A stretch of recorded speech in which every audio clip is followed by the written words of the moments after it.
Ustadz Felix bilang Islam mengatur semuanya. Iya. Sekomprehensif itu. Semua topik di dalam hidup lu dari relationship, kerja dan lain-lain. Ekonomi, itu ada. politik, Ekonomi, budaya. politik itu ada. Makanya menurut gua itu salah satu aspek kenapa podcast ini menarik. Karena gua yang duniawi nih, gua yang tanda kutip selama ini trying to master the worldly economy, Ya. dikasih perspektif dari yang akhirat. Simpelnya gitu kan? Ya. Itulah namanya kafah. Kafah itu komprehensif artinya. Mencakup semuanya. Jadi ya makanya yang waktu itu kan sempat viral satu klip yang kenapa Nabi Muhammad itu nomor 1. Ya. Karena dua-duanya menang. Secular and religious. Benar. Tapi itu pertanyaannya. Menurut gua agak susah untuk ngebalance dua-duanya. Oke. Karena gini, kalau di prinsip duniawi ya, kalau kita mau achieve sesuatu yang amazing, Ya.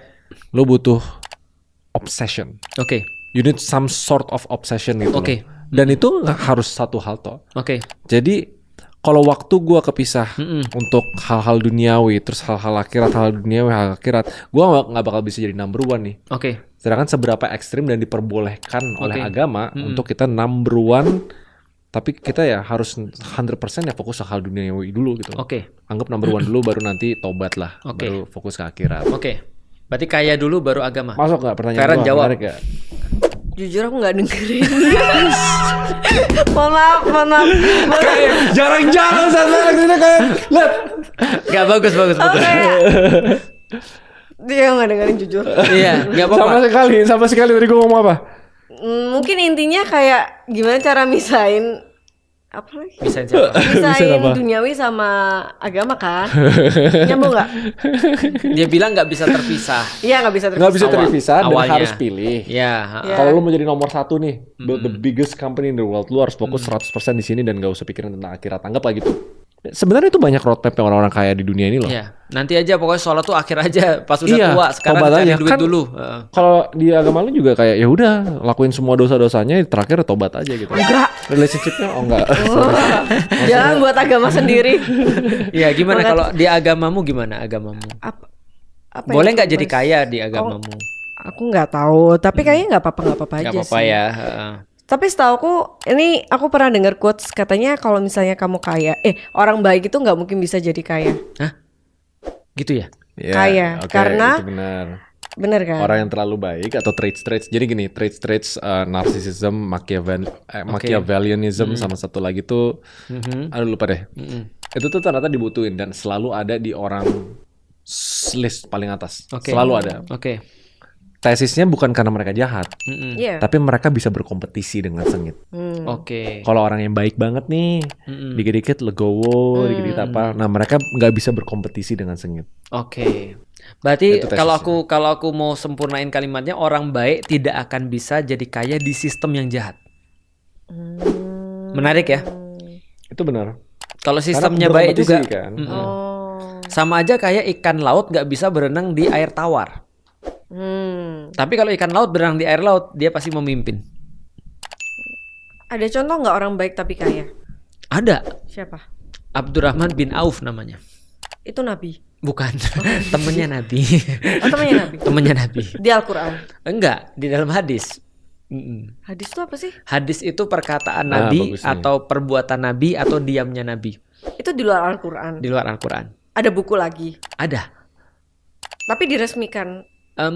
Diresmikannya nggak seperti Al-Quran. Jadi dia di bawah Al-Quran secara formalitas. Tebelnya?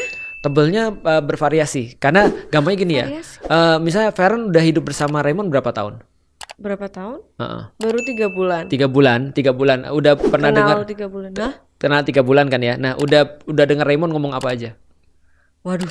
Nah, bayangin sahabat Nabi yang tinggalnya misalnya 10 tahun sama Nabi misalnya. Dengar apa aja sudah. Nah, itu yang mereka ingat terus dicatat. Di Sahih Bukhari aja ada 7.000 hadis.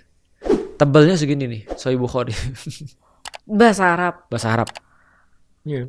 Sahih Muslim tahu lebih ini, tebal. aku Semua baru yang tahu. gue lakuin, semua yang gue omongin dan lain-lain Ditulis. dicatat semua. Masa Raymond ngomong gini aku sambil nyatet gini? Kalau di zaman dulu mereka langsung hafal. Wow, tahu dari mana? Iya, karena hafalnya dites. Mereka pakai aplikasi voice recorder AI. Di sini Iya dong. langsung ada summarize ya, Iya. translation. Nah, tapi gitu. nggak make sense kan? Maksudnya masa ya kecuali misalnya Ustaz Felix sama Raymond ngomong terus aku nyatet terus Iya. itu baru make sense. Tapi Kalau masa mereka di zaman sekarang nggak make sense. Zaman dulu orang justru mencatat tuh keahlian langka sehingga mereka remember. Ya. itu benar. Nah, semua memorization. Tapi bisa dibuktikan nggak Bisa. kata-kata? Jadi contoh ya Nah, misalnya. makanya ini kemarin gue nanya ini bagus nih. Iya. Gue jelasin awalnya dulu ya, gue tahu. Ya, Gue udah jelasin kemarin. Jadi hadis pun atau catatan itu tuh ada kasta-kastanya analoginya. Ada yang bener-bener sama bukti sama itu kasta paling atas. Terus ada yang lupa sisanya. Ada yang bukti tapi nggak kuat. Iya, bukti tapi nggak kuat. Terus ada yang Bukti tapi cuma Level-level. 99%, 98% itu masuk golongan ketiga gitu. Nah, gitu ada golongan-golongan gitu. Jadi nggak usah dipeduliin yang golongan gak ada bukti. Yang ada bukti dia nggak sekasta yang di atas. Yang di atas sudah bisa dipastikan Rasul ngomong begitu. Dan itu dicek bukan hanya pada satu orang. Contoh ya, kalau lebih sulit lagi penjelasan Raymond tadi, contoh ya, sahabat tuh misalnya ada beberapa generasi dari bapak, anaknya lagi. Nah itu dicek masing-masing generasi harus ada 10 kemudian orang misalnya atau 20 orang ngomong yang sama. Di bawahnya harus ada 20 lagi ngomong yang sama. Dari beberapa jalur juga sama ngomongnya. Berarti Jadi dipastikan. konsisten pas ngomong misalnya langit adalah hijau. Ya. Pastiin ada minimal 10 orang di generasi ini dia bilang langit Ya. adalah hijau juga. Oke, berarti bener nih gitu. Survei. Iya, bisa Bukan dibilang survei Ya, lah. ya, oke, Bisa survei. jadi. Oke. Menarik. Itu hadis. Nah, itu hadis. Nah, kalau balik lagi Hadis ya. balik lagi tadi pertanyaan sampai mana tadi? Aku lupa. Gue juga lupa masalahnya. Kenapa kita bahas hadis ya? Oke. Aku ingat. Jadi gini ceritanya. Jadi kalau dibahas tentang tadi ya, tentang masalah dunia tadi kan kita bahas tentang dunia, kita kan bahas tentang apakah dunia ini adalah sesuatu yang bisa diseimbangkan dengan akhirat. Ini aku mau kasih tahu ya. Di dalam pembahasan dunia yang sekarang, di dalam pembahasan orang-orang zaman sekarang, dunia dan akhirat itu seolah-olah adalah sebuah rute yang berbeda.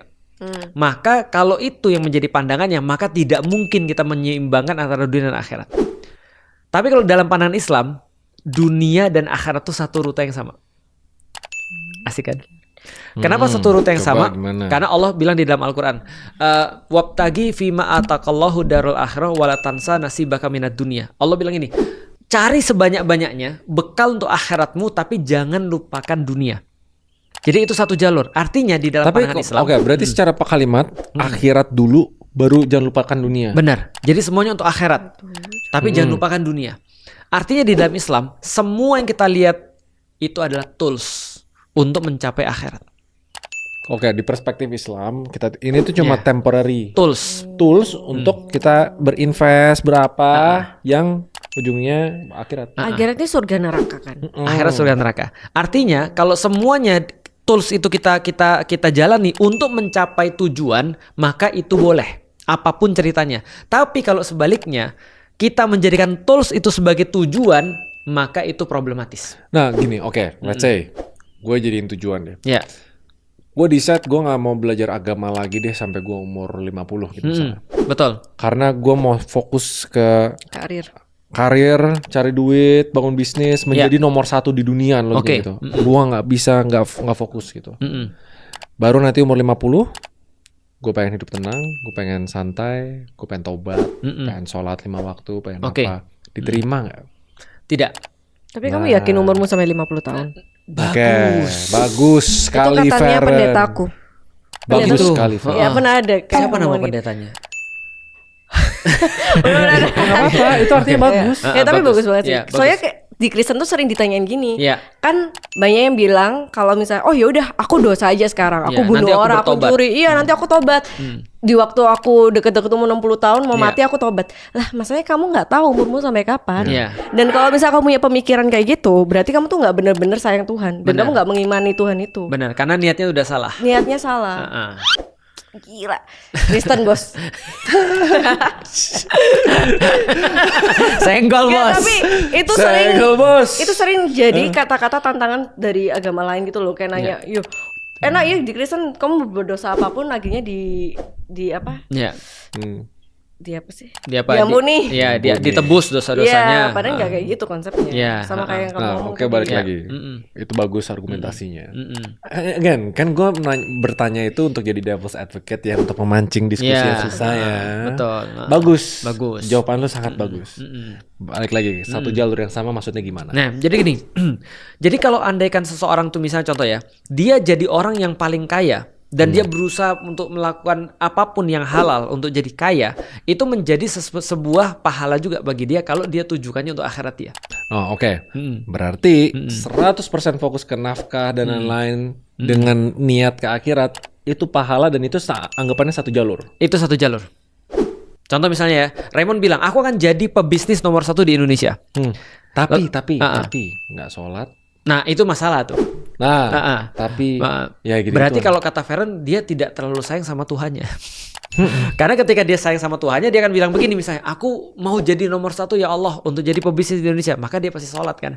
Karena untuk mencapai itu dia perlu bantuan banyak. Termasuk bantuan yang paling besar adalah pasti bantuan daripada Allah. Ya Allah sabarin aku, kelilingkan aku dengan orang-orang yang soleh, yang jujur, yang gak khianat kepada aku. Ya Allah sabarkan aku kalau aku gagal dan segala macam. Nah berarti dia akan nyari itu di sholat itu tadi tuh. Ya itu dengan asumsi soalnya agama bisa menjadi bukan alat ya, sebagai untuk membantu mengejar dunia. Iya, kayak gitu kan. Betul. Karena Islam tuh komprehensif. Betul. Apa tadi case-nya di zaman modern di mana Islam secara komprehensif bisa membantu orang di duniawi secara karir dan lain-lain. Oke. Islam. Ngerti nggak maksudnya? Ya. Jadi kalau Islam tuh sebenarnya Ngerti. Soalnya kan kalau misalnya kamu kerja terus tiba-tiba diganggu sholat kan nggak konsen kerjanya. Iya. Gitu kan maksudnya. Bukan sih, tadi nggak bahas. Oke. Contoh Ya udah lanjutin dulu ya. Contoh nyata ya. Ini yang bersifat teknis. Aku nanti masuk ke yang lebih dalam lagi. Ini yang bersifat teknis. Tahu nggak sih Google itu meminta karyawannya untuk tidur siang? Pernah tahu kan ya? Tahu. Di sekolah-sekolah di Jepang, aku pernah datang juga ke sana. Aku benar-benar ngerti bahwa sekolah Jepang tuh mewajibkan anak-anak untuk tidur di siang hari supaya kemudian bisa lebih produktif. Ternyata Google tuh ngerilis kalau aku nggak salah itu berapa persen peningkatan orang-orang produktivitas ketika dia tidur di siang hari. Jadi daripada dia tiduran kayak maling-maling atau misalnya kayak capek terus ketiduran di depan komputer kayak gini, dia lebih baik dikasih tempat tidur. Dan ketika dikasih tempat tidur, dia bisa lebih produktif di sisa harinya. Pernah nggak sih kerja kantoran? Aku pernah kerja kantoran ya. Jam 12 itu kita makan terus nggak boleh tidur. Jam 1 sampai jam 3 sampai jam 4 itu setengah mati tuh. Jaga kepala agar tetap tegak begini tuh setengah mati tuh. Benar. Gitu kan ya. Nah karena kita nggak tidur siang. Di dalam Islam tidur siang itu menjadi sunnah. Namanya qailullah. Tidur siang itu menjadi sunnah. Ya artinya ketika kita mempraktis lifestyle Islam, ini menjadi sesuatu yang bukan hanya mendapatkan pahala tapi membuat kita lebih produktif. Itu yang pertama. Yang kedua, dalam aturan tidur yang lain. Tidur di dalam Islam ada tidur yang tidak boleh atau makruh, dibenci Allah tidurnya. Ada tidur yang disunahkan, disarankan kayak tadi qailullah tadi. Ada tidur yang merupakan alamiah. Rasul kemudian mencontohkan di malam hari tidurnya adalah habis Isya langsung tidur. Jadi malam tuh dibagi 3. Malam berapa jam ya malamnya? Taruhlah dari jam 6 sampai jam 6 ya. 12 jam ya. Ya, Udah gelap kan ya. Malam tuh anggap ya 6 sampai 6 lah. 6 sampai 6 ya 12 lah. Rasul katakan bagi 3 tuh. 1/3 untuk dirimu. Lalu kemudian 2/3 untuk Allah. Itu which kalau is tidur. Which is tidur. Atau sepertiganya yang Sorry salah. 1/3 untuk keluarga. Ini bukan perkataan hadis langsung ya, tapi ini saranan daripada Rasulullah dalam lifestyle-nya beliau. 1/3 itu untuk keluargamu, 1/3 lagi untuk dirimu, 1/3 lagi untuk Allah. Oke, itu make Jadi sense. bangunlah di 1/3 malam yang terakhir. Nah dengan itu kemudian dia menjadi orang yang produktif juga. Terus kemudian bagaimana lagi? Islam melarang tidur habis subuh. Oke. Kenapa? Karena tadi secara sains itu otak manusia hidup mati lagi. Tuh itu gue oke. Gitu kan ya. Ngerti. Maka orang nanya aku, kapan aku baca buku untuk pengetahuanku? Habis subuh. Itu waktu yang sangat-sangat top banget. Itu benar. Itu prime time. Ngantuk iya. Kenapa ngantuk? Habitnya, Karena badanmu toksik. Oh. Tapi pagi itu emang prime time. Neuroplasticity itu paling lentur untuk kita menyerap informasi baru gitu. Nah, itu contoh lagi puasa. Ternyata terbukti meningkatkan fokus kan? Kecuali kalau badannya toksik ya. Ini serius. Puasa itu Technically lu puasa ini kan? Enggak, lu nyarap ya? Iya. Enggak makan sama sekali. Loh, technically puasa makan. Nah, ya? setelah diteliti itu meningkatkan fokus tuh. Tapi kalau belum, coba lagi karena meningkatkan fokus dan memperkecil resiko untuk sakit karena meningkatkan imunitas. Iya. benar. Berarti secara productivity keren. Autophagy. Betul. Kita baru bicara ibadah-ibadah itu aja, belum lagi bicara ibadah zakat. Misalnya kayak tadi kita udah bilang itu menjadi kayak darah kita putar di masyarakat sehingga memunculkan sektor-sektor real di dalam ekonomi, bukan sektor non real seperti sekarang. Kalau sekarang yang digeber adalah sektor non real. Bahkan sektor non real lu kalau aku baca berapa kali 200 kali lipat daripada uang beredar atau apa.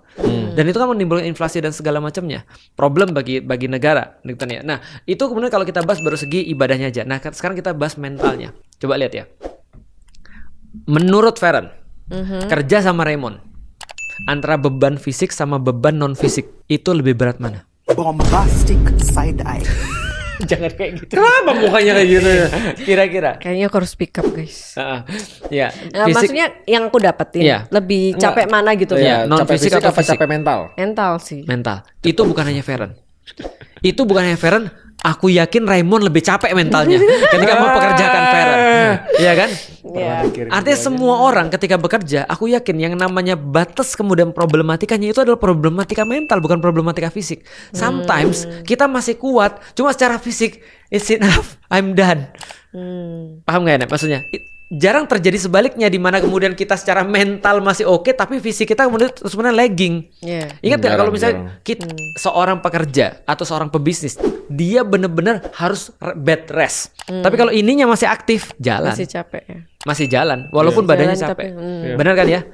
Kita nggak pernah berhenti kan walaupun di hari Minggu kan atau di hari istirahat kan. Kenapa? Karena kita sudah occupied di mentalnya. Nah, Islam itu menyediakan ketahanan mental itu. Dengan cara sholat, terhubung pada Allah, mempunyai kemudian jawaban. Contoh misalnya ya, ketika ada seseorang capek misalnya. Contoh ya, ada seorang capek. Gampangnya kalau dia bukan seorang muslim, dia capek dalam bekerja, dia merasa bosan, jenuh. Yang diingat pertama kali siapanya? Kalau dia belum berkeluarga, yang diingat siapa? Rumah. Orang tua dong. Oh ya orang tua. Aku bekerja supaya orang tuaku bisa haji.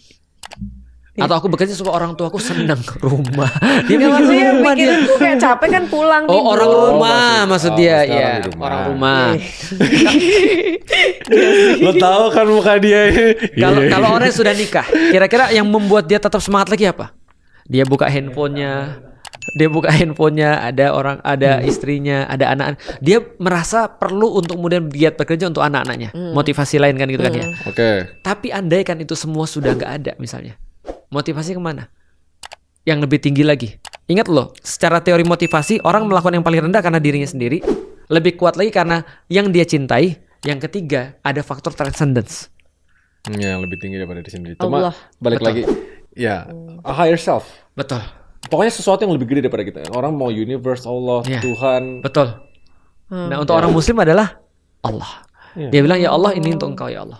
Tapi anggap kayak gini, Based on teori, let's say kita kafah Iya. di Komprehensif, Islam, ya. komprehensif, dan kita merasa bahwa Islam sebagai agama itu sangat membantu gua kejar duniawi, Iya. karir gua sukses dan lain-lain gitu. Dia lakuin hal yang sama persis, termasuk sujud 5 kali. Iya. Gue sengaja bilang sujud bukan sholat, karena take away the Islam. Iya. Tapi semuanya sama nih. Mm-mm. Ya, basically itu kan 100% duniawi. Betul, gitu. betul. Iya kan? Betul. Basically yang beda cuma Koneksi. koneksi. Cuma basically niatnya kan. Betul. Nah itu yang problematika. Justru koneksi itu yang paling perlu. Bukan kemudian hanya ritual-ritualnya aja. Iya. Makanya kalau ada orang bilang ya, Ustadz, aku kalau misalnya cuma ambil sholatnya aja tapi aku nggak ada koneksi pada Allah, itu problematika karena itu nggak akan bisa relief mentalmu itu. Tapi sebaliknya kalau ada cuma orang ingat doang tapi nggak sholat, itu juga problematika. Berarti dia cuma Harus bisa merasa dua-duanya. bahwasannya dia terkonek dengan Allah padahal tidak. Berarti Gitu. oke, relationshipnya gitu untuk ngejar hal duniawi sama ngejar hal akhirat. Kalau secara prioritas nggak bisa dibilang dua, ya kan? Karena Ya, bukan dua jalan dualisme, berbeda bukan. kan. Dan tahu nggak Rasulullah gimana? Rasul menjelang wafat dia pesan begini. Hal yang paling aku takutkan kepada umatku bukan harta dunia yang datang pada mereka. Bukan harta dunia yang tidak datang pada mereka. Jadi kata Rasul, hal yang paling aku takutkan dari umatku adalah bukan umatku ini tidak punya harta. Iya. Tapi justru sebaliknya, ketika dibuka pintu-pintu dunia pada mereka, lalu Mereka kemudian jadi mereka tutup. berlomba-lomba untuk mengejarnya, sehingga mereka jadi hancur sebagaimana orang-orang dulu mengejarnya. Artinya dalam sejarah nggak pernah ada peradaban yang bisa bertahan ketika harta atau ketika kemewahan dunia atau hedonisme itu jadi tujuan mereka. Nggak pernah ada. Lu tau hedonisme nggak konsepnya apa? Dia hamba materi dunia ya. Iya. Ya, tadi udah dijelasin kan. Dia menjadikan kenikmatan fisikal sebagai Tuhannya. Ya, basically gitu. Nggak mesti ya uang, harta dan teman-temannya itu sepaket lah semuanya, tapi duniawi. Nah, bahkan akhirnya yang kita udah bahas kemarin, dia menjadikan agama untuk dijual, untuk kenikmatan fisiknya. Untuk kenikmatan itu fisiknya problem tuh. itu lebih ini. Jadi kayak gini, yang gue sering bahas, kenapa orang justru bermata dua juga Iya. hedonisme ini. Ada namanya hedonic treadmill kan. Itu yang bikin mayoritas namanya apa? Middle class ini Ya. stuck dan bahkan dia turun. Mm-mm. Karena hedonism itu kan chase of eternity. Worldly, Nggak ya. nggak bakal habis. Ya, kayak tikus ini yang Di hamster roda bilang, tikus. hedonic treadmill tuh ya kayak treadmill tuh Ya. cuma ngejar hal baru dan hal duniawi itu ujungnya nggak bakal ada ujungnya gitu. You will always want more. 1 triliun jadi 10 triliun, 10 triliun, 100 triliun gitu loh. Ya. Mm-mm. Nah, Gue lupa mau hedonism. nanya apa. Mm-mm. Tapi intinya menurut gua itu salah satu faktor yang paling menyeramkan yang bikin peradaban kita nggak maju. Kok bisa? Hedonisme. Apa kenapa? Jujur aku lost lagi sih. Di sini banyak awkward silence Iya. sengaja karena menurut gua Dia puasa dan dia nggak tuh- fokus. Iya, dia tuh nungguin kita break the silence. Iya. Jadi Tapi nggak apa-apa sih, bagus. Artinya gini, kenapa hedonisme itu bisa kemudian membuat dunia tuh nggak maju-maju? Itu sederhana menurutku. Karena orang kehilangan orang kehilangan objektifnya apa. Jadi kita balik lagi ya. Kalau kita kemudian melihat pada Islam tuh menjadikan semua sebagai tools. Contoh misalnya, nah, semua tuh tools. semua tuh bener. tools. Mm-mm. Hedonisme materi adalah tujuan. Adalah tujuan. Maka dia nggak akan nyampe kecuali di situ. Dia makanya di situ terus gitu. Ngerti nggak sih? Yang jadi harusnya alat jadi tujuan di situ. Feren pengen nikah nggak? Pengen. Pengen. Kalau nanti dapat suami itu berarti menikah tuh tujuan atau tools untuk mencapai sesuatu. Good question. Terus mencapai sesuatu. Sebenarnya nggak nikah nggak apa-apa sih. Bukan, tadi jawab. mau nikah. Nikah itu tujuan. Enggak, bukan tujuan berarti. Bukan Tapi tujuan. Bukan. nggak bisa jadiin tools untuk mencapai sesuatu juga. Kenapa? Kenapa? Karena nggak nikah juga. Tapi Maksudnya kalau masih belum mendapatkan esensi kalau misalnya Oh, nikah. gini. itu. oh berarti Kalau lu ada- nggak mau nikah. Heeh. Mau nikah, cuma masih belum dapat esensinya. Apa aja. yang Feren cari dari nikah? Belum kepikiran sampai sana. Ustaz. Oh, belum pikiran, tapi pengen nikah.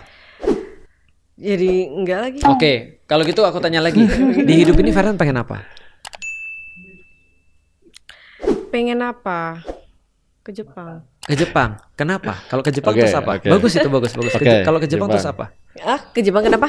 Kalau ke Jepang, kenapa Feren pengen ke Jepang? Oh. Kenapa nggak ke Turki? Kenapa nggak kemana? Karena pengen ke Disneylandnya Jepang bagus. Kalau sudah ke Disneyland, happy.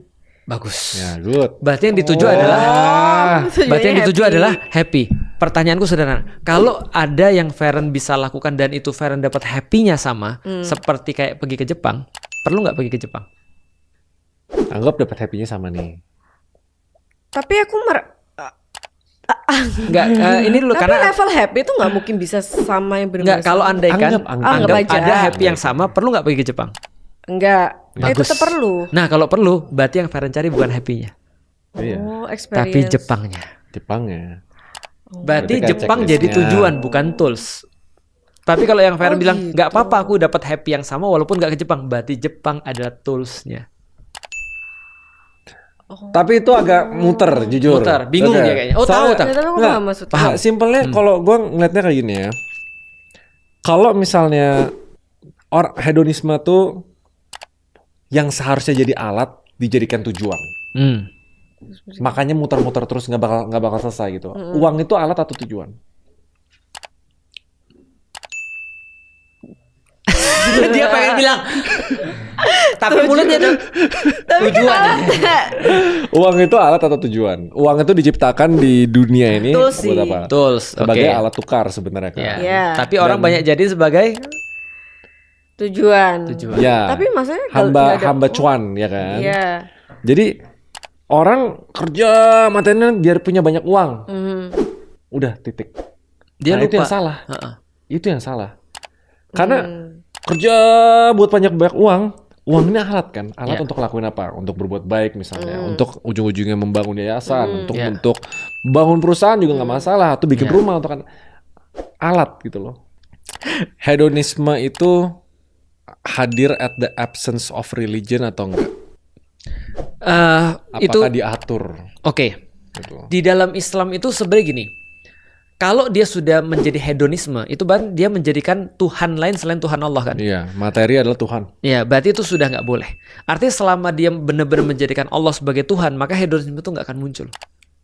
Karena dia benar-benar akan mengartikan bahwasanya semuanya itu untuk Allah. Maka pun ketika dia punya harta, maka dia akan dia akan gunakan harta ini gimana caranya agar Allah tuh ridho.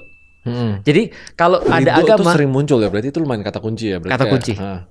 Itu kalau lu tanya anak-anak SD, lu coba nanti tanya anak-anak SD ya, pas kita ke pesantren atau kemana, apa tujuan hidup? Mencari ridho Allah gitu. Di pesantren doang Di pesantren, enggak di SD juga gitu biasanya. Iya. Semua SD? Jawabannya rata tuh, mencari ridho Allah. Oh maksudnya SD Islam. Iya. Konsisten semuanya. Konsisten. Nah, tapi aku nggak tahu sekarang ya. Sekarang mungkin jadi YouTuber kayaknya. Iya. Tapi artinya adalah benar ketika agama tuh nggak lagi bisa kemudian untuk dijadikan sebagai patokan, maka dia pasti akan dualisme. Orang tuh akan senantiasa ketarik pada materi, itu udah pasti. Benar. Jadi dunia itu menarik gitu maksudnya, dibuat menarik. Tahu nggak bahasa Al-Quran terhadap dunia itu apa? Bahasanya adalah zinah. Bukan zina ya. Zinah. Artinya perhiasan. Segala sesuatu yang menarik. Dan Allah nyata-nyata bilang di dalam Al-Quran, Zuyyina linnasi hubus syahawati minan nisa wal banin wal qanatiril muqantarati minadz zahabi wal fiddah dan seterusnya. Dijadikan terhadap mata kalian. Jadi Allah tuh atributkan terhadap mata kita untuk kemudian sesuatu yang menarik. Apa? Dari perempuan-perempuan, anak-anak, gitu kan ya. Itu semua termasuk worldly. Termasuk kemudian perniagaan, harta benda dari emas dan perak. Lalu kemudian wa khailil musawwamah. Lalu kemudian seperti tunggangan-tunggangan mobil bagi laki-laki, apalagi wal an'am, dan kemudian binatang bahkan ternak. ada di ayat mobil. Betul. Gitu ya. Oh iya, wal harth dan ladang pertanaman. Itu semua menarik bagi kita. Allah bilang boleh nggak? Nggak ada masalah. Tapi Allah bilang jangan sampai di atas Allah dan Rasul. Tetap di bawah Allah dan Rasul. Maka itu controllable. Punya pertanyaan. Iya. Kalau misalnya aku cewek nih, Muslim. Iya kan kamu, cewek Muslim ya. Muslim. Kamu bilang kalau lu kalau cewek kamu Muslim cewek nih. sudah pasti. Misalnya aku muslimah. Iya. Ya, oke. Terus aku dideketin cowok nih. Ya. Cowoknya nggak punya harta, tapi dia tiap hari sholat 5 waktu gitu. Oke. Gajinya. Itu udah bahas tuh. Oke. Oh udah bahas. Oke. Justru kayak untuk orang yang Tapi duniawi itu menggoda, jadi ditinggalin akhirat. Tapi yang duniawi dia malas berjuang dan karena tanda kutip pasrah, dia jadi ngejar orang Enggak. akhirat gitu loh kan. Enggak, dia juga kerja, cuman UMR aja. Iya. UMR aja. Nah, Oke. dia kerja nih, rajin Ya. kok kerjanya. Oke, Check-in jam UMR aja. 8. Pokoknya pulangnya tepat waktu. Rajin lah ya. Rajin. Terus, tapi dia nggak ada duit. Oke. Bukan gak ada duit ya, pokoknya gaji UMR. Sama aku dideketi cowok lain, Muslim, tapi dia nggak rajin sholat. Cuman karirnya tinggi. Cuman Islamnya paling Islam apa ya? Ya dia ke masjid. Biasa-biasa aja. Ya Islam biasa aja. Oke, aku andain ya. Terus aku milih yang kaya. Dosa nggak aku? Milih yang kaya? Iya. Ya dosa lah. Hah? Serius? Karena kan Feren nggak milih sesuai dengan apa yang seharusnya. Oh, soalnya objektifnya uang. Iya, betul. Dan Feren nanti akan dinilai dari situ juga. Jadi aku mending kayak nikah sama cowok yang UMR ini. Ya. Terus aku nggak bisa makan, terus aku mati. Oke. Tapi aku masih masuk surga. Oke. Gini nih, aku kasih tau ya. Mau kita andaikan lebih bagus nggak? Feren jadi anakku misalnya ya. Kan menikahkan anak perempuan kewajiban bapaknya. Benar. Datanglah seorang anak laki-laki, aku mau nikah nih sama anaknya bapak nih. Terus dia datang aku tanya kerjaanmu apa? Dia bilang gini, kerjaanku cuma kerjaan UMR aja. Oke. Tapi aku bilang, tapi kamu mau jaga anakku? Mau. Kamu sholatnya gimana? Rapi baik. Oke, bisa kasih makan anakku? Insya Allah bisa. Ketika aku ngelihat dia kemudian punya karakter yang bagus, karena ingat kita semua menikah, kalau aku khususnya ya, aku juga nggak punya uang waktu itu. Cuma aku bisa meyakinkan bapaknya istriku dengan karakter yang baik, aku nikahkan sama mereka. Yang bisa yakinin aku. Tapi kalau ada red flag nih contoh ya, kerjanya apa dek? ya Allah yang ngasih kerjaan aku nanti. Lah kalau gitu kamu nanti ngasih makan anakku apa? Masa bapak nggak percaya bahwa Allah itu maha menjamin? Terus kamu terus nanti Feren kamu kasih rumah di mana? Allah yang menjamin. Lah terus kamu duitmu sekarang ada berapa? Kamu nanti nikah gimana? Terus dia bilang, aku sholat 2 rakaat sholat sebelum subuh. Dan kata Rasulullah, sholat 2 rakaat sebelum subuh itu lebih bagus daripada dunia dan seisinya. Aku bilang, langsung ku ambil batu bata tuh langsung. Maksudnya paham ya? Nah dia, karena aku nggak bisa ngeliat karakter itu pada dia. Ingat loh, yang penting bukan kaya atau miskin, tapi mental kaya atau mental miskin. Berarti yang dilihat tuh pasti, tapi kan Oke, ini sebenarnya gue juga penasaran. Ya. Berarti kalau milih yang kaya walaupun muslimnya kurang kafah, Ya, kurang maksiat lah taruhlah ya. maksiat. Let's say nggak sampai maksiat lah. mungkin sholat sehari sekali doang. Nah, soal sekali doang ya. Sesempatnya. Kalau aku akan bilang begini. Aku akan bilang sama anakku, Dek, nak, gitu kan ya. Kalau seandainya ada orang yang sama Tuhan yang menciptakan dia aja, dia masih belum komit, maka agak sulit untuk aku meyakini dia komit sama kamu. Tapi yang kaya bisa ngajak ke Mekah. Yang kaya bisa ngajak ke Mekah. Tapi kalau misalnya dia ngajak ke Mekah doang, tapi dia nggak komit dengan agama sendiri, gimana ceritanya? Berarti tetap Esensinya kan balik nggak lagi ke dapat. sifat ya. Betul. Jadi sebenarnya pada karakter sih sebenarnya. Atau nggak gini, let's say ini menariknya, anggap ini dua-duanya umurnya sama cowok ini. Ya. Yang ini development duniawi segini, akhiratnya segini. Yang ini duniawi segini, akhiratnya segini. Ya. Kan cuma masalah mungkin progressionnya Ya. yang berbeda. Betul. Bisa jadi dua-duanya utuh. Iya, betul. Agamanya utuh. Iya, dua-duanya utuh nih. Nah, Dua tapi orang yang satu ini nggak ngerjain yang sunnah misalnya. nggak, tetap dua-duanya utuh. Oke. At one point nih, misalnya 20 tahun oke. lagi. Ada Budi sama Andi lah Ya, misalnya. oke. Akhirat dunia dapat 20 Oke. tahun lagi. Tapi sekarang yang ini menang akhirat doang, yang ini menang dunia doang. Ya. Tapi kita pilih yang menang dunia dulu nih. Oke. Knowing that ke depannya dia bakal penuhin tugas-tugas akhirat dia gitu. Itu tetap salah. Tetap salah because we never knows. Iya itu kan Sama kayak yang iya ngerti, tapi kalau let's say asumsi. Hmm. Iya bener sih, jawabannya sih kayak Iya. gitu sih. Cuman kalau gini ya, kalau aku bisa lebih mudah lagi, ada orang yang sama-sama nggak melakukan kemaksiatan taruhlah ya. Taruhlah misalnya dia kewajiban-kewajiban dia udah jalanin, sholat dia jalanin, puasa dia jalanin. Cuma yang satu ini lebih soleh, yang satu ini biasa aja. Cuma dia kewajiban dia udah jalan semua. Dan ini kaya, dan ini nggak kaya. Aku milih yang ini. yang kaya. Ya. Asalkan kewajiban-kewajibannya dipenuhi. Terpenuhi. Intinya kayak gitu. tetap Karena balik kewajiban itu buat Ustadz Felix memastikan tuh lah. bare minimum. Bare minimum. Oke. Tapi kalau dia punya skill set yang lain untuk jadi kaya, berarti aku milih yang ini. Tapi tergantung juga aku akan nanya anaknya dulu, kamu sukanya sama yang mana? Karena itu yang paling penting tuh. Jadi yang paling penting karakter. Karena di dalam Islam, Feren dan juga Ray, nanti salah satu pertimbangan daripada laki-laki itu adalah benar-benar nafkah. Jadi banyak orang mengatakan Makanya, yang karena- nggak penting nafkah tuh. Nafkah itu penting banget. Penting banget. Karena kalau nafkahnya nggak ada, itu seringkali menyebabkan problematika dalam rumah tangga. Jadi kalau misalnya kita nggak boleh hedonis, bukan berarti juga kita tidak perlu duniawi gitu maksudnya. Karena duit itu seringkali menjadi penyebab keretakan rumah tangga. Karena gini, hedonisme tuh sama kapitalisme tuh beda. Ya. Gue bisa mengiyakan kapitalisme, mengejar materi. Hedonisme, materi adalah tujuan akhir. Simpelnya gitu, itu bedanya. Jadi makanya yang buruk tuh hedonisme. Sedangkan kapitalisme tuh, sabar tadi gue belum puas sih sama jawabannya tadi sih. Oke. Gue lupa di tengah. Ya gue masih belum puas sama jawaban yang itu sih. Yang mana? Kayak Yang mana? mengejar akhirat sama Dunia. dunia. Oke, Gua udah kalau mulai gitu aku- lobet aku- juga sih. Gue udah mulai lobet juga sih. Aku Tapi kasih masih penasaran. Aku kasih yang lebih bagus daripada kapitalisme. Karena di dalam pandangan Islam nanti ada juga notes tentang kapitalisme. Karena kapitalisme itu artinya adalah capital tuh dia memandang segala sesuatu dari capital, bukan dari yang lain. Maka dalam kapitalisme itu negara tidak terlalu banyak ikut campur karena dia memberikan pada orang-orang, pada pelaku-pelaku usaha. Dan itu problematik sih menurutku. Karena orang bisa menjual apapun, memiliki apapun, dan kemudian melakukan apapun practically dalam sistem ekonomi kapitalis. Tapi kita nggak bahas itu secara dalam lah. Yang lu maksud mungkin adalah motif untuk bisa jadi kaya. Prinsip kapitalisme. Karena gue kayak gini. Gue tahu itu sedikit bertentangan Dengan Islam, ya? ya. Tapi dalam sejarah kapitalisme tuh yang ngedrive perkembangan. Oke. Analoginya gitu. Itu Motif ya. Oke. Itu lesser evilnya. Kalau gitu kita bicara motifnya aja misalnya. Kalau misalnya full sosialisme gitu misalnya atau apa gitu, itu nggak bakal nge-push inovasi. Oke. Kalau gitu kita bicara motifnya aja lebih aman. Karena kalau kita bicara kapitalis nanti kita bisa lebih dalam. Tapi kalau lebih aman bisa contoh ya. Abdurrahman bin Auf, tahu nggak hartanya seperti apa tuh? Dia sekali dagang pergi dari Madinah pergi ke Syam, pergi ke daerah Syam, balik lagi ke Madinah. Itu dia langsung infakkan dari hartanya dagang itu 20-an miliar sekali ekspedisi.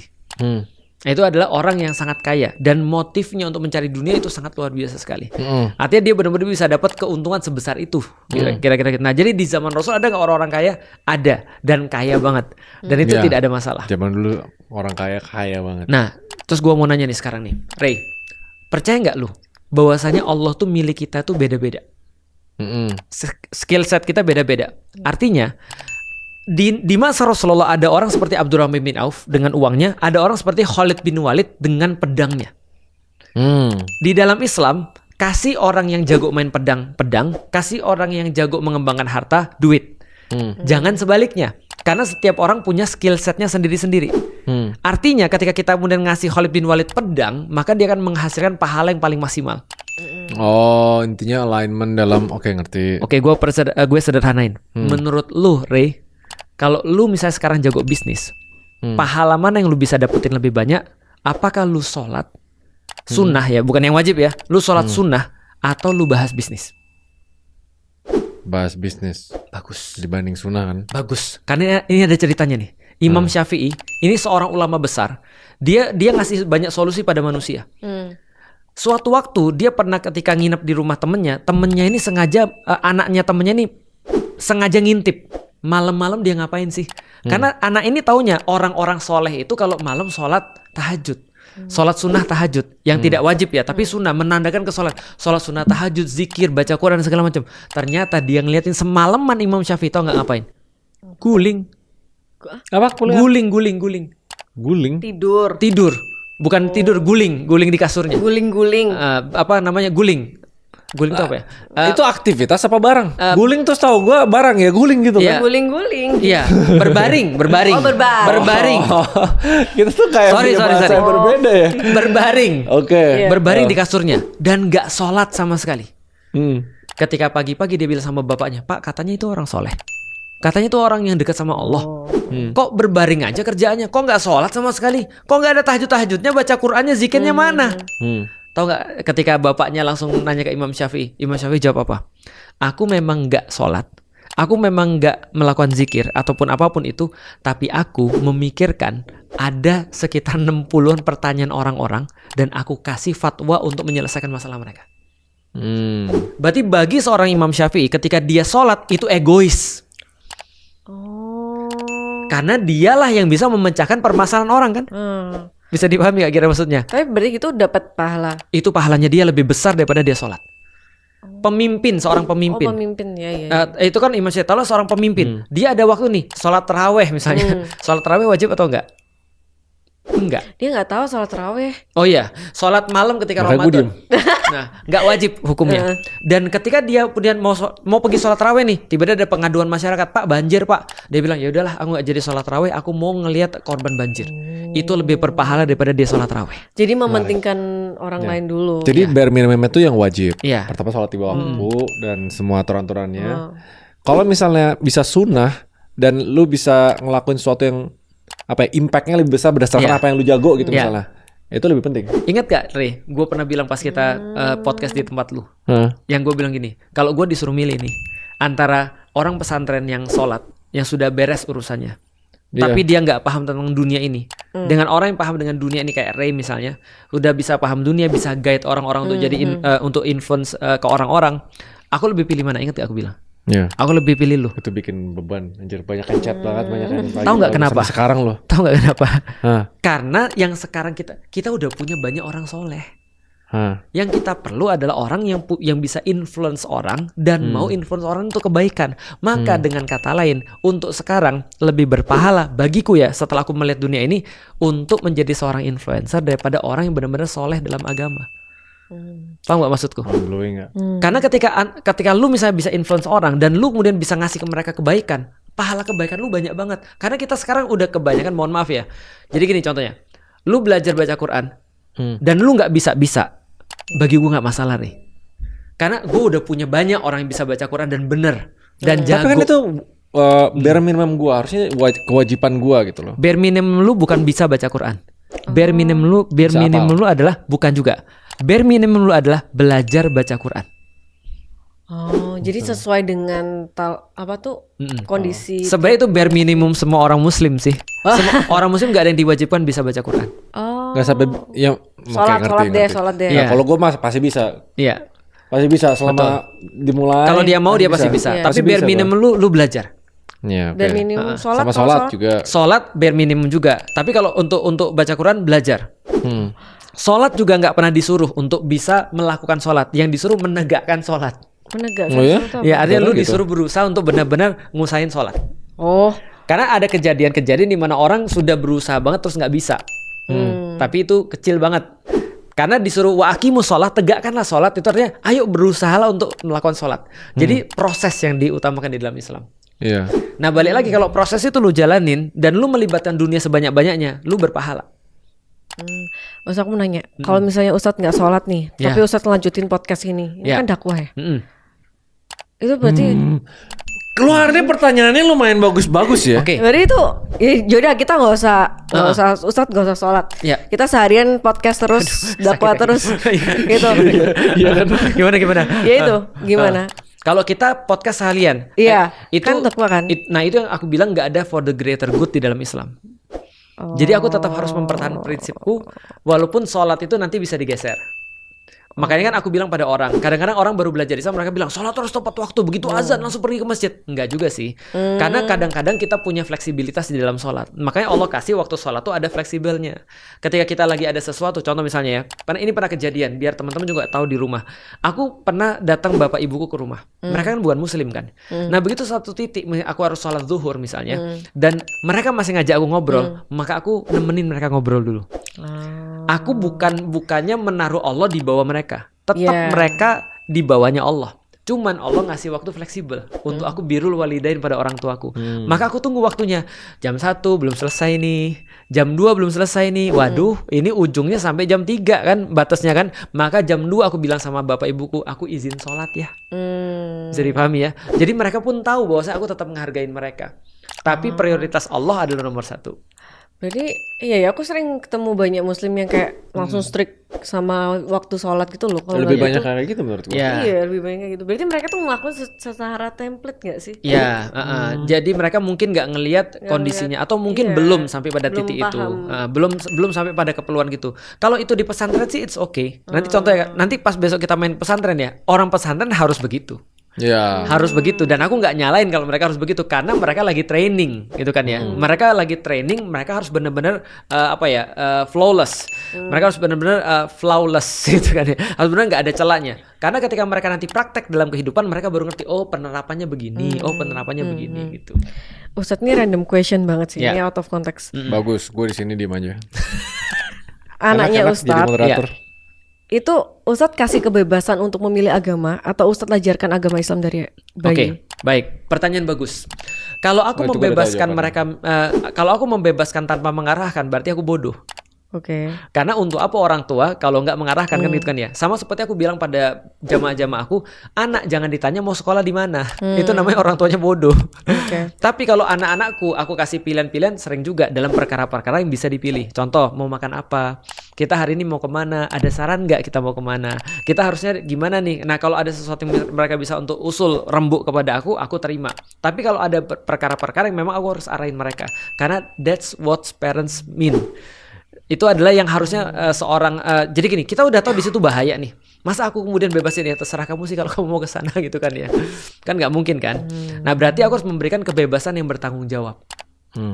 Dan restriksi yang juga bertanggung jawab. Kalau lu punya anak, lu bakal ngapain? Aku tuh pernah dengerin sebuah podcast. Yeah. Intinya tuh si orang ini tuh kalau misalnya punya anak, dia bakal kasih kebebasan ke anaknya, biarin milih. Karena agama itu harusnya kita yang memilih mau yang mana, bukan agama memilih kita gitu. Intinya pertanyaannya, what will you do? Iya, aku bakal bebasin sih. Oke. Tapi aku bakal ngasih ajaran Kristen dulu. Iya.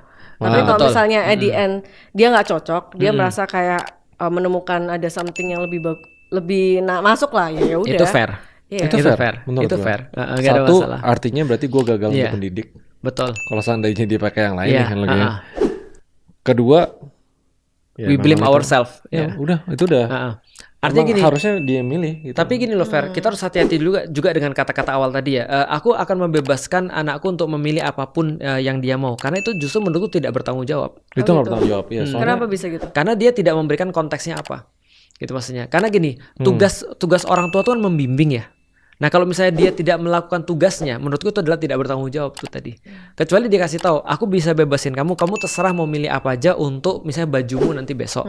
Aku nggak mungkin lebih tahu daripada kamu misalnya. Kamu yang lebih tahu, kamu lebih nyaman kemana. Nah itu aku bebasin dia. Contoh ya, ketika dia sudah SMA, aku baru mulai menanyakan pada dia, kamu mau kuliah di mana? Kalau mamimu sih, umimu sih pengennya kamu begini. Tapi terserah kamu.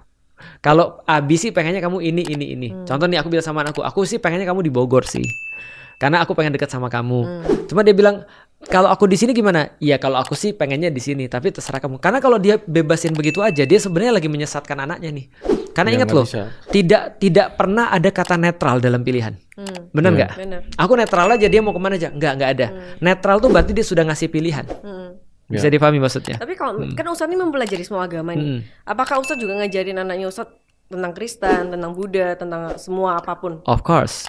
Sudah. Sudah. ya, Will. Aku kasih Buat tahu. secara sejarah gitu-gitu Ya semuanya. minimal aku kasih tahu kulitnya dulu yang perlu mereka ketahui. Oh jadi mereka tanya sendiri kadang-kadang apa bedanya sih Bi antara agama ini dan agama ini, aku kasih tahu ini bedanya. Bagaimana kamu harus bersikap kepada orang-orangnya dan segala macam. Yang penting kan cara bersikap kan sebenarnya. Itu lebih fair sih. Soalnya kan Ustadz Fair. sendiri juga ngasih tahu bukan yang benar-benar. Tapi topik kebebasan intinya kayak gini, kayak kebebasan itu harus align sama Tanggung jawab. level pertanggungjawabannya, Iya. Benar, iya, sama benar, pertanggungjawaban gitu kan. Soalnya pas lu kecil lu kasih kebebasan, yang orang bilang liberalis biar anaknya bisa milih nih, biar gue nggak boleh jadi parents yang kayak nutupin pintu ini, itu menurut gue emang orang bodoh sih. Iya, nggak bertanggung jawab. Setuju. Maksudnya kebebasan dalam artian itu aku juga ngasih pengertian juga. Iya. Nggak sekedar dia yaudah serah kamu lah. Nah itu lebih Iya. ke nggak peduli. Bukan konteks sih. Soalnya kayaknya agak sedikit beda paham nih di sini. Oke. Bukan konteks terserah kamu gitu loh. Tapi know that they don't know yet to make informed decision. Iya, betul. Jadi seandainya nih, bahkan di umur 15 pun, kalau dia decide kita udah lurus semuanya gitu. Oh, gue mau ganti agama nih gitu. Gue mau itu. Gue mungkin ya, gue ada opsi untuk tolak itu. Oh ya? Gue tanya why-nya dulu. Iya. Oke. Karena yang sering terjadi untuk orang yang di umur muda itu mereka paling dorongan sosial, paling apa gitu misalnya. Kalau why-nya bagus dan dia bisa jelasin ke gue, monggo. Nah itu jadi kebebasan yang bersyarat lah. Ya, bertanggung jawab. Karena ya kita harus tahu kapasitasnya mereka dulu di umur segitu gitu. Karena tidak mengarahkan sama sekali itu sama saja mengarahkan ke satu tempat. Iya. Paham kan maksudnya? Ingat gak tentang perumpamaan tanah? Tanah kalau kita nggak tanemin bunga, yang muncul rumput, nggak akan jadi tanah kosong aja. Jadi kalau contoh misalnya, aku mah terserah dia aja mau nanam apa, yang muncul udah pasti rumput pak. Paham gak maksudnya? Iya, paham. Nah maka aku akan nanemin sesuatu di situ. Nah terserah nanti setelah dia bertanggung jawab seperti kata Raymond tadi, setelah they know that they know gitu kan ya. Apa Gimana tadi namanya? ngomongnya? Yang anak kecil apa kali apa yang gila alif apa yang pikiran yang anak kecil Oh yang tadi? akil balik. Itu bukan? Apa beda? Itu ya itu benar. Akil balik adalah saatnya kita untuk reasoning sama dia. Nah, itu baru menurut gua oke, boleh dikasih kebebasan yang lebih. Iya betul. Lu dengerin tadi ya? Tapi kalau sebelumnya jangan ditanya pada mereka. Contoh ya, kamu mau sekolah di mana? Jawabannya kalau nggak sekolah temennya.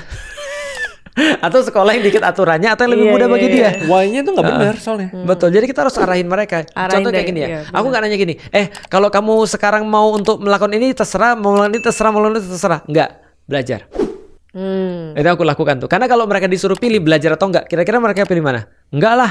Iya. Mau nonton atau belajar? Nonton Bener. lah, gitu kan ya. Nah maka kita nggak boleh ikutin semua pada mereka. Kita harus bertanggung jawab karena dia anak kita.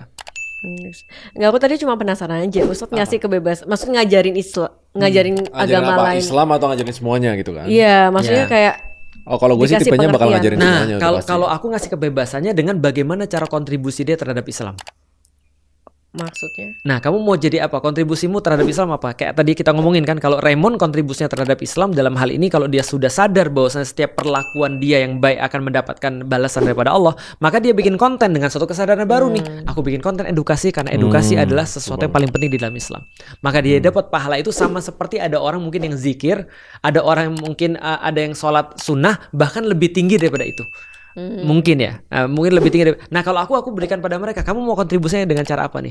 Jadi desainer boleh, jadi penghafal Quran boleh, kamu jadi ulama perempuan juga boleh, kamu mau jadi apa juga boleh. Yang dia pilih apa? Aku pengen nulis cerita, silahkan. Tulislah cerita. Oh, darah authornya tuh kental ya. Cerita Kristen. Cerita Kristen bisa, bisa, nggak ada masalah itu kan ya. Kan cerita Kristen doang kan, bukan jadi jadi Kristen kan gitu kan. Nah akhirnya nggak mau bikin lo, nggak mau bikin lo. Nggak bisa. Nah ibunya mengarahkan, udah kamu jadi desainer aja. Ini mami udah bangun nih, ada hijab alila. Kenapa kamu nggak ngelanjutin aja? Akhirnya dia bilang, tapi aku nggak mau jadi desainer gini. Ya udah aku bilang, coba kompromi aja. Karena kan pilihan anak-anak kan. Akhirnya sekarang dia sekolah udah kita putuskan dan dia juga udah oke. Sekolah desain, desain komunikasi visual. Artinya kan udah kan dapat jalan tengah kan. Nah asal karena kita yakin semuanya bisa dikontribusikan terhadap Islam. Pertanyaan sederhana, di ruangan ini nih, menurut Feren siapa yang paling berpahala? Apa aku boleh mengatakan aku yang paling berpahala? Aku aja yang ngomong, Ustadz. Enggak, belum tentu. Aku. Belum tentu. Nggak ada. Jawabannya will never knows. Iya, bisa jadi yang pegang kamera-kamera ini, kalau niat mereka lebih bagus. Dan ketika mereka nonton, lihat, bayangin ya, aku kalau tanpa ada kamera-kamera ini dan ada orang yang nge-publish misalnya di channelnya Raymond ataupun mungkin aku yang ngelihat cuma sekitar berapa orang, 500 kalau 500 orang kalau aku ngisi kajian, tapi mereka yang memultiplikasi pahalaku ini, bisa jadi mereka dapatnya lebih banyak. Dan ingat, yang muncul selalu akan diuji dengan riya. Riya itu adalah perasaan bahwa ini semua karena aku, bukan karena Allah. Popularitas, tapi mereka ini nggak pernah dilihat nih, orang nggak tahu siapa nih orang-orang di belakang kamera. Tapi bisa jadi mereka dapat pahala lebih banyak daripada kita. Artinya orang tuh punya masing-masing. Artinya setiap tools duniawi bisa digunakan untuk pahala kalau niat sama caranya benar.